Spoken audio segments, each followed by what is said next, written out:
Bonsoir, au sommaire un tuto technique, une manifestation au collège, un vide-grenier, mais pour commencer, une nouvelle salle de gym au centre-ville.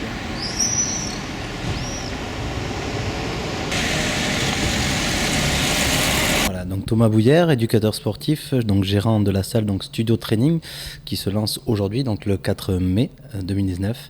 Ce qu'il en est, travaille sur un petit peu tout le corps dans cette salle pour toute personne, tout type d'âge, et donc avec différents niveaux.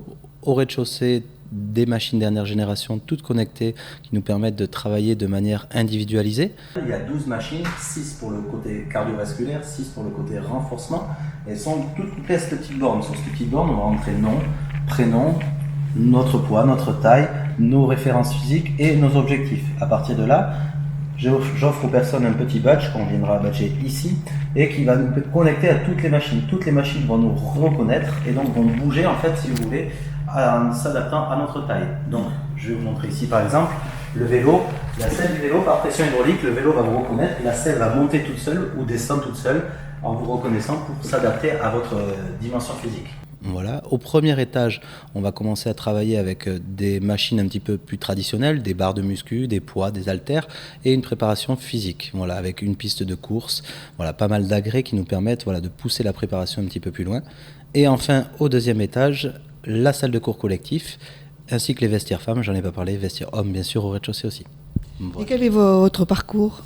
Donc, mon parcours, j'ai commencé par être au STAPS à Tarbes, donc la fac de sport, donc à mes 18 ans, un petit moment de ça, donc j'ai 32 ans maintenant, et donc licence STAPS en entraînement sportif, derrière un brevet d'état de métier de la forme à Toulouse, au Krebs de Toulouse, travaillé sur la salle de Saint-Sevé comme apprenti puis comme auto-entrepreneur, et ces 3 dernières années, j'étais déjà sur à Jetmo à la Cité Verte comme coach gérant de la salle de remise en forme. Et donc, comment ça va s'organiser ? La personne qui est intéressée, elle vient vous voir, il y a des tarifs spécifiques Exactement. À partir de lundi, donc semaine porte ouverte, toute la semaine est gratuite. À partir de 8h du matin, lundi matin, on pourra réserver sur le site en ligne de studiotraining.com. Voilà, réserver cours collectif, le rez-de-chaussée pour les machines, le premier pour tout ce qui est suivi traditionnel. Et à partir de là, on vient en premier contact, on met en place un bilan de santé, entre guillemets, pour pouvoir suivre la personne et on pourra coacher la personne de A à Z. Elle sera toujours suivie en fonction des différents niveaux auxquels elle travaille. Et en ce qui concerne les cours collectifs, quel genre de pratique alors ? Tout type de cours collectif, calme comme le pilate ou le stretching méditation, jusqu'au cours Move Attack, qui est un cours cardio par excellence, du travail de boxe, du travail renforcement musculaire sur tout le corps, spécifique sur les abdos ou les cuisses abdos fessiers. Voilà, il y en aura vraiment pour tous les goûts sur les cours collectifs, comme à chaque niveau. Voilà. Et alors, quels sont les tarifs que vous pratiquez ? Les tarifs, on va être en fonction des différentes périodications, donc à savoir si on est sur 1 an, 6 mois, 3 mois ou 1 mois, le tarif va varier. Un tarif de base à 39,90 € quand on prend l'année. Et 39,90 € pour l'année ? Par mois, bien sûr. Voilà. Par mois, sur 12 mois. Voilà. Un tarif en 12 fois sans frais, donc ce qui permet à la personne de payer, si on est sur 1 an, avec des facilités de paiement comme le prélèvement bancaire ou par chèque, tout simplement. Quoi dire d'autre ? Après, donc, à la carte, quand on veut venir de manière vraiment très périodique, de temps à autre, donc possibilité de prendre 1 séance, 10 séances, ainsi de suite, des quarts de séance pour soi-même, où on peut, bien sûr, les offrir également. Et je suppose que ceci, vous n'allez pas pouvoir le faire tout seul ? Exactement. Donc là, moi, dans un premier temps, je serai coach, je serai souvent sur le premier niveau, sur toute la partie physique et coaching. Je serai aussi de temps en temps sur les cours collectifs, que ce soit au rez-de-chaussée ici, sur le circuit biocircuit. Et au second étage, en plus, j'aurai donc Laetitia, qui sera souvent à l'accueil, et sur les cours collectifs, Cédric le mardi soir, et donc Steve, mon apprenti. Voilà, avec de temps en temps Marie qui m'accompagne, qui me donnera un petit coup de main pour le plaisir de nous aider à avancer. Le 8 mai, le Lions Club organisait son traditionnel vide-grenier.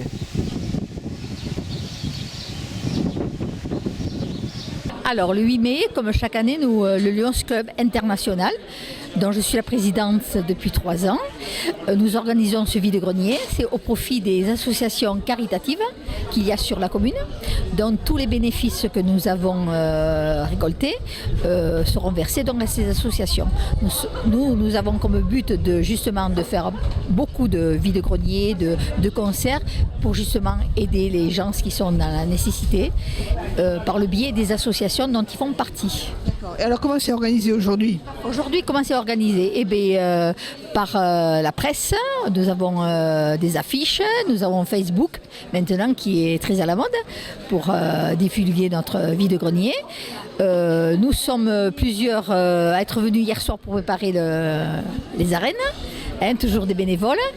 On demande aussi aux bénévoles des associations dont nous reversons l'argent de venir nous aider. Ce qu'il faut?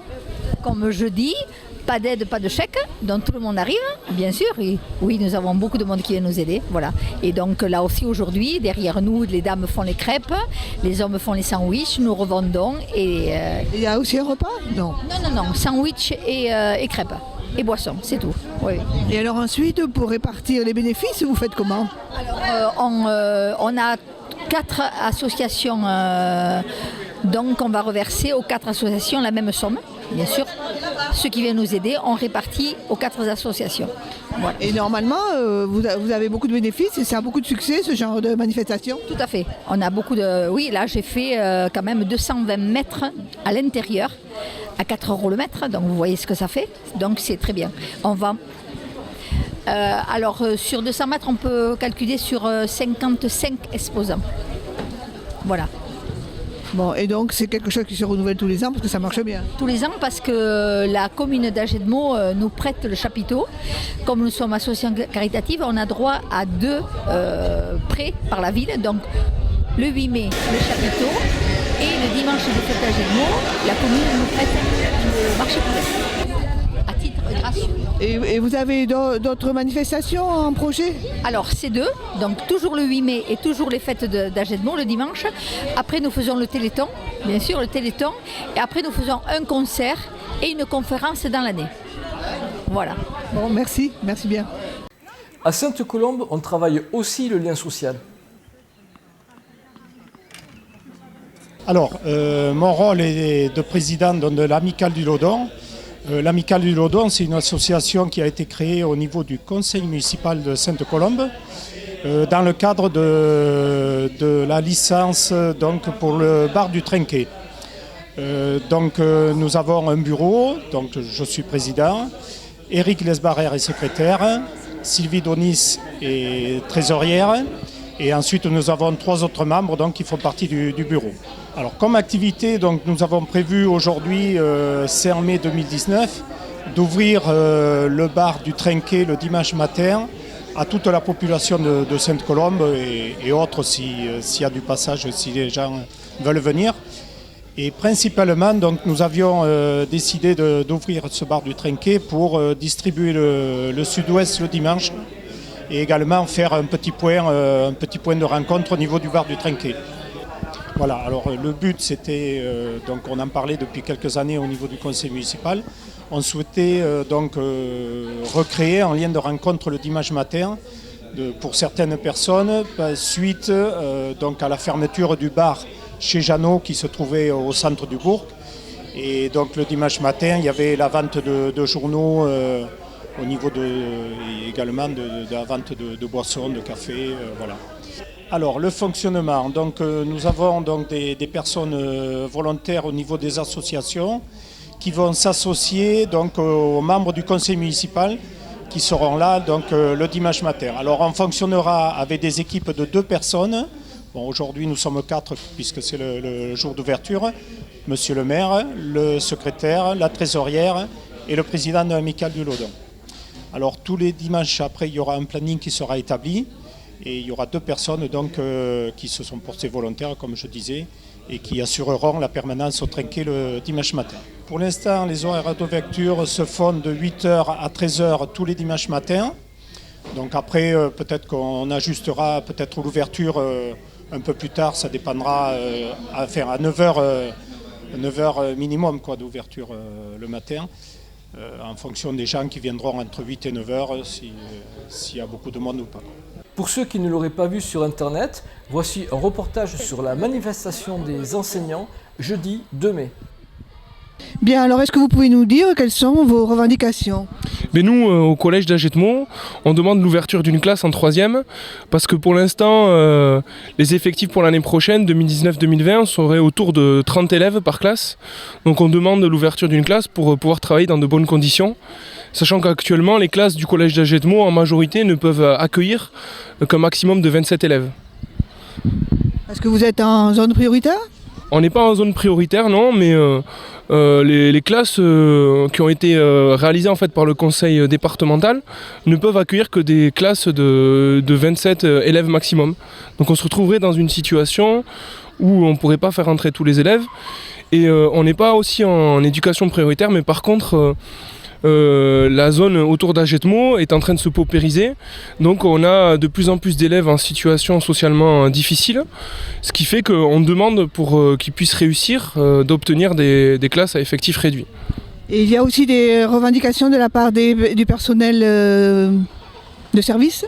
Alors on n'est pas que sur la question des classes surchargées, on demande aussi le retrait de la loi Blanquer qui touche l'ensemble de l'éducation nationale, les écoles primaires, les collèges et lycées, et aussi pour le retrait de la loi fonction publique actuellement en cours qui touche à la fois les enseignants qui sont fonctionnaires, mais aussi les agents du conseil départemental, puisqu'ils vont subir une dégradation de leurs conditions de travail. Par exemple, c'est la fusion des différentes commissions CHSCT, comités techniques, qui vont être fusionnés et qui vont faire que les personnels ne vont plus pouvoir se défendre correctement en cas de problème avec leur administration.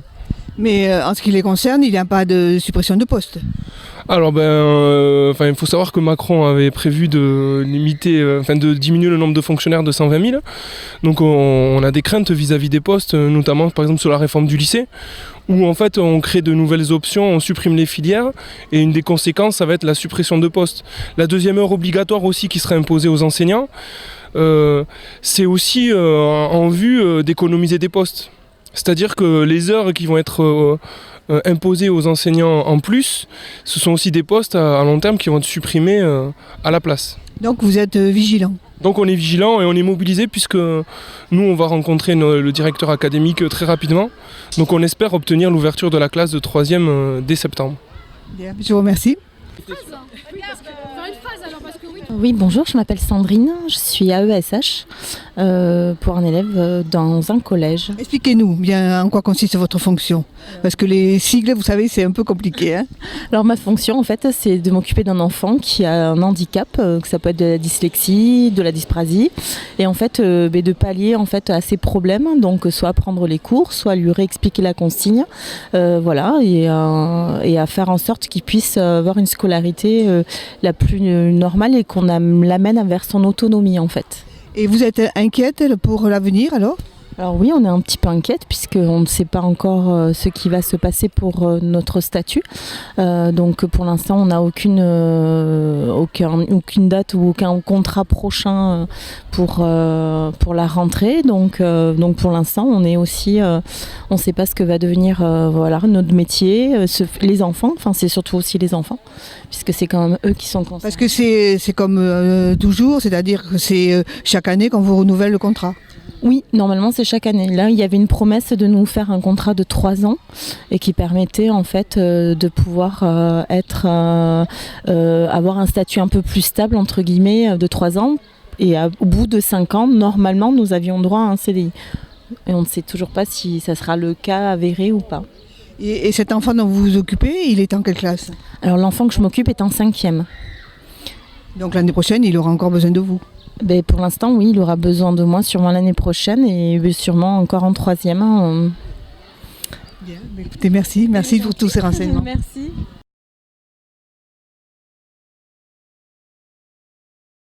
Dimanche après-midi, le FCH laisse échapper le match à la 90e minute. Les mecs, il y a une défaite au Guamer quand même, non ? Ouais. Au Guamer, oui, parce qu'on était bien rentré le match, on avait mené logiquement à la mi-temps, on a fait de très bons mouvements, on a mis tout en place pour essayer de battre le leader. Allez, Léo, le gars, c'est beau. Allez, Marc est là.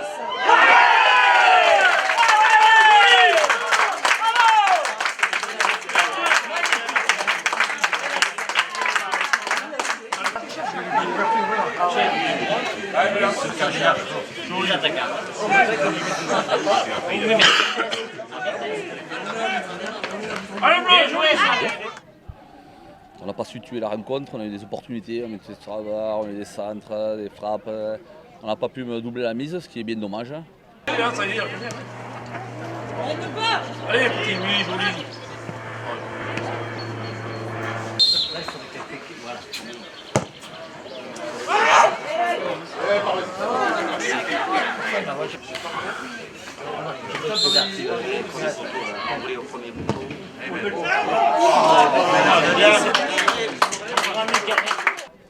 Dans la mi-temps, on est arrivé avec 1-0. Ils ont disons, un peu durci le jeu. C'est le moins qu'on puisse dire. Voilà, ils ont durci le jeu et pour moi, ça n'a pas été sanctionné à la juste valeur, toutes les fautes qui ont été faites. Voilà, ils auraient dû finir à 10, ils auraient dû prendre plus de cartons jaunes, ils auraient défendu différemment. C'est vous qui les avez pris en fait, les cartons. Et les cartons, ouais, on n'en a plus autant. Quoi. Donc, et en faisant 3 fois moins de fautes. Oui.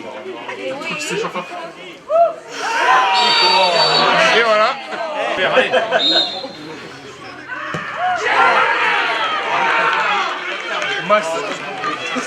voilà, la pression leader. Et voilà, la chance leur a tourné parce qu'on sait à tout moment, je le disais sur le banc, dans les arrêts de jeu, vous allez voir, dans les coups de pied arrêtés, on va prendre un cajou. Oh là là. Non. Il y a des fois dans le sport, il y a des trucs qu'on ne peut pas expliquer. Et voilà, ils ont marqué. Et donc ça nous laisse déçus pour le résultat qu'on aurait mérité voilà, au moins de faire un nul ce match. Voilà. C'est décevant par rapport au résultat. Le contenu est encourageant parce que l'état d'esprit a été présent. Dans le jeu, on a été cohérent. On a vu de belles choses. Donc maintenant, on va recevoir Belin-Belis dimanche. On va essayer de... Voilà, parce que sportif, on se doit obligé de réagir mentalement. Et puis pour essayer déjà de battre Belin-Belis dimanche, parce qu'eux jouent le maintien, Belin-Belis. Donc on n'aura pas un match facile. Et se dire qu'aussi on a une demi-finale à préparer et qu'on la préparera le mieux possible si on fait le même match, et, par contre en gagnant. Voilà. Voici maintenant un petit tuto, comment changer les charbons sur un moteur électrique. Alors tout bricoleur du dimanche s'est retrouvé un jour à devoir changer des charbons sur un moteur électrique. Les charbons sur un moteur électrique, c'est ce qui fait le contact avec sur la bobine. Donc les moteurs électriques, on va les avoir sur tous les appareils de notre vie courante, hein, sur les sèche-cheveux, sur l'aspirateur. Le principe est le même, sur que sais-je, une tronçonneuse électrique, etc. Et bien aujourd'hui, on va découvrir une petite astuce pour pouvoir changer les charbons facilement. Autrement, c'est l'enfer de toute façon. On va le faire sur un démarreur. Bon, le démarreur il est fichu, mais bon, c'est pas bien grave, hein, il y a une pièce qui a cassé. Mais pour faire la démonstration, ça sera suffisant.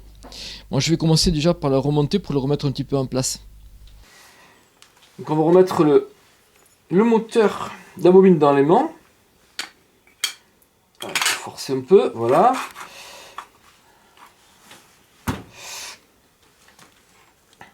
Donc cette pièce elle va venir se mettre à ce niveau-là, bon dans ce sens bien entendu, avec les charbons qui sont tenus par des petits ressorts.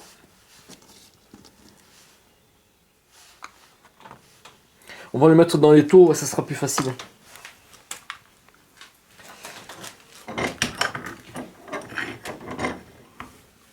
Donc on va remettre en place les pièces. Donc on a les charbons sur les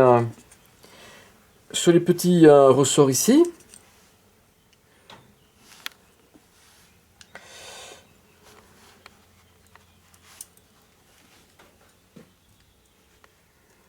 Le second. Là, on voit de suite que ça va être un petit peu la galère hein, pour arriver à les remettre en place. Hein.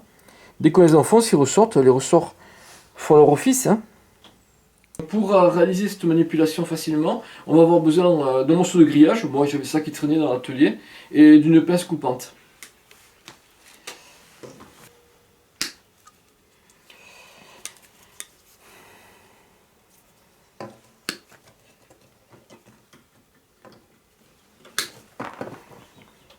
Voilà, en voilà une.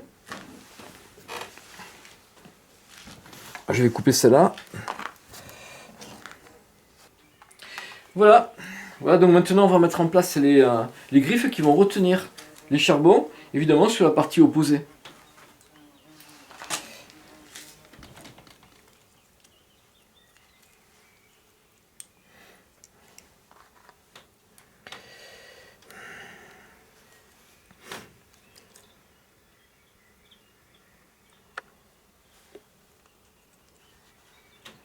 Ah, c'est pas facile.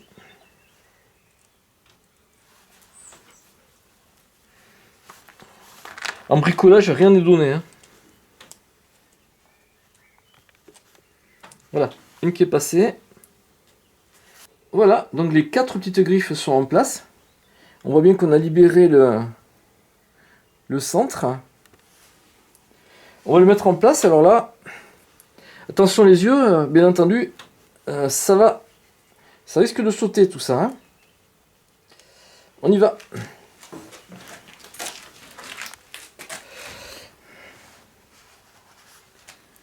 Attention les yeux.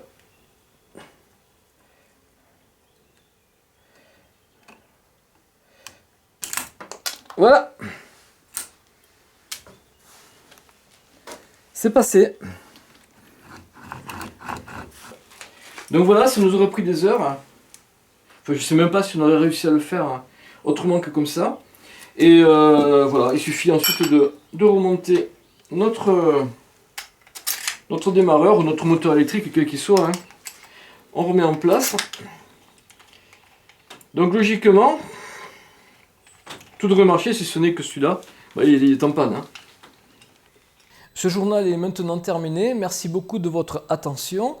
Pensez à partager, pensez au pouce bleu. À la semaine prochaine.